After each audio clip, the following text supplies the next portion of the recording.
हमने तुमसे कहा था कि मेरी गेंद धोखे में ना चली जाए, मेरी गेंद धोखे में काली दह में ना चली जाए, लेकिन तुमने मेरी नहीं सुनी। कन्हैया अब तुमने मेरी गेंद काली दह में डाल दी तो हम कछु नहीं जानत, हमें मेरी बई गेंद दे। हम कुछ नहीं जानते, मुझे बई गेंद चाहिए। तो भगवान कन्हैया बोले लाला अब तो गेंद काली दह में चली गई, अब तो गेंद कैसे हम दे, अब तो हम गेंद नहीं ला सकते हैं, लेकिन हाँ इतनी जरूर है कि हम तुझे ऐसी गेंद जाऊ तो सुंदर गेंद बनवाए के तो दूसरी दे दिए। दामा बोलो नहीं कन्हैया, हमें तो मेरी बई गेंद चाहिए, बा गेंद मेरी मैया ने बड़े प्रेम से बनाई थी, और अगर तुम हमें बा गेंद नहीं दियो तो कन्हैया बहुत बुरी बात हो जाए। अब कन्हैया ने जवाब दिया लाला अब तो काली दह में चली गई, और वहां पर उसका जल इतना विषैला है कि डर की वजह से कोई जाता नहीं। लाला हम तुझे अब दूसरी गेंद दे देंगे। महाराज दामा ने क्रोध में आकर के भगवान का पीतांबर पकड़ लिया। जैसे ही भगवान का पीतांबर पकड़ा तो दामा बोलो कन्हैया तो पीतांबर हम तो वहीं छोड़िए जब तू मेरी गेंद हमें वापस लाई के दी है। अब जो भगवान का पीतांबर पकड़ा दामा ने, दामा बोलो भैया, कन्हैया बोले भैया मेरा पीतांबर छोड़ दे तो हम जाऊ से सुंदर गेंद दे दिए, मेरी बात मान लाला। दामा बोले ना गेंद तो हमें बई चाहिए। अब जो इतने वचन कहे कि गेंद बई चाहिए सो भगवानों को क्रोध आओ, और भगवान ने जवाब दिया दामा तेरे एक तमाचा बैठेगा जो तू मेरा पीतांबर छोड़ देगा। अब जो इतने वचन कहे कि तमाचा बैठेगा सोई महाराज। अब दामा कहने लगो अच्छा राजा के बेटा हो तो धौंस दे रहे के तमाचा दिए। कन्हैया तुम ये मत भूलो कि तुम अगर एक राजा के बेटा हो और माखन तुम अगर रोज खाता तो छाछ तो हमें मिलते, तुम हमें तमाचा की धमकी दे रहे हो। दामा ने जवाब दिया सुनो कन्हैया कि तुम एक तमाचा मारोगे और लाठी भी मेरी उठती है, पर तुमने माखन खायो है तो छाछा में भी लगती है।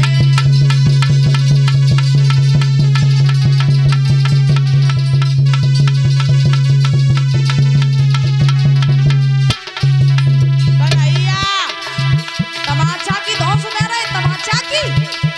अरे तुम ये मत भूलो कि अगर तुम माखन खाते हो तो छाछ हमें भी मिलती, और अगर तुम मेरे तमाचा मारोगे तो हमारे पास भी लाठी है, तुम ध्यान रखना कन्हैया।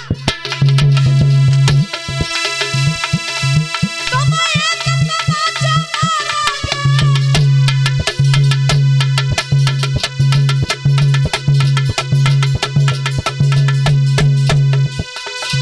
लाठी भी मेरी उठती है, पर तुमने माखन खायो है तो छाछा में भी लगती है।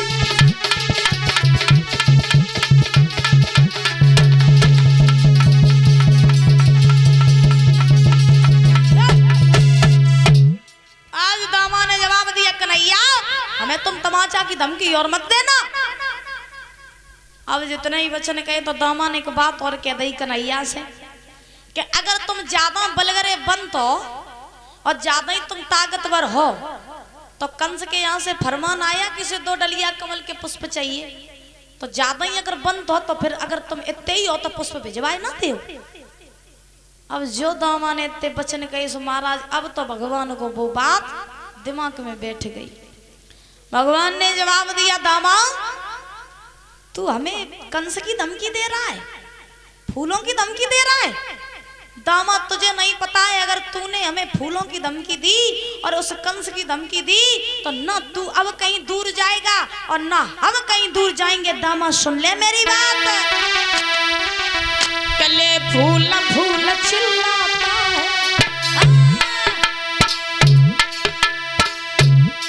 ले फूल फूल चिल्लाता है, फूल ही तोड़ के लाऊंगा, पाताल लोक में भी होगी, पाताल लोक में भी होगी तेरी गेंद खोज के लाऊंगा।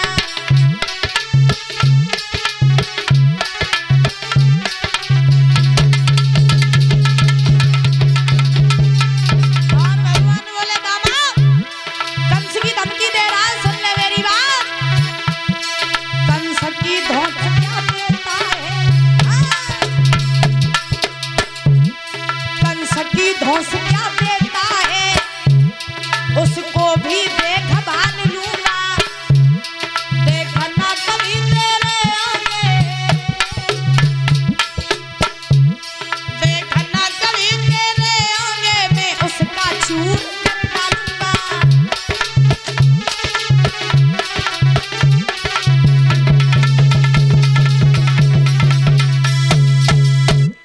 आज जैसे इतने वचन कहे तो महाराज भगवान को वो बात दिमाग में बैठ गई। जवाब दिया, दामा अगर तू हमें कंस की धमकी दे रहा है, फूलों की धमकी दे रहा है, अपनी गेंद तू ढुड़वाना चाहता है ना, तो पाताल लोक में भी अगर तेरी गेंद होगी तो वहां से भी तेरी गेंद हम खोज करके लाएंगे।